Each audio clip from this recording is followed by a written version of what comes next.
Let's first understand how to go about the properties of angles formed by two parallel lines and a transversal. These are the properties based on corresponding angles, alternate angles and interior angles. Alternate angles are also two different types of interior alternate and exterior alternate. On the screen you can see there are some cut size shapes of the paper. Yes, so you can see that if I remove this whole section, this is the mirror image of this shape. What do we understand from these cutouts? What do we understand? We understand that if any one shape you remove, any one cutout of the paper you remove, you will get same to the left.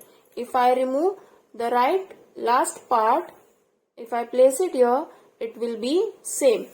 If I remove this one and I place it here, it will be same. This one and I place it here, it will be same. This shows that there are corresponding angles in this and this, alternate angles and interior angles too.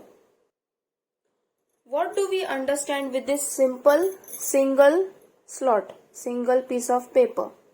I am removing from here and placing it here at angle B. Let us consider this as angle B. So this angle B is corresponding to angle F, isn't it? Angle B is corresponding to angle F. Same way, angle A. Yes, this is angle A. See, this is angle A. Angle A is corresponding to angle E. So here we are getting the pair of corresponding angles. Let's solve them. So the pairs of corresponding angles are angle A with angle E, angle B with angle F. If you are taking this upper angle from the left side of the transversal, you have to take left side of the transversal only, the lower. If this upper to the right side, then same way to the right side only. This and this are not corresponding angles, they are alternate. Let's see some other. We have finished angle A and angle B. Now D and C. Angle D corresponds to angle H and angle C corresponds to angle G. These are the pairs of corresponding angles. Property of alternate angles now. There are two different types of alternate angles. One interior and another exterior. Interior means whichever angles are lying inside the lines and exterior means outside the line. Okay. So D and C, E and F are the interior. Alternate means opposite. So D is alternate to F and E is alternate to C. So angle D will be alternate to angle F and angle E will be alternate to C. Next, exterior means outside. Outside angles are angle A and angle B.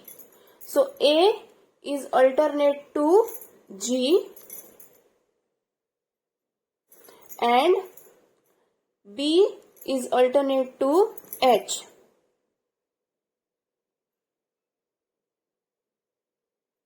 Give an angle sign here. Then, property of interior angles.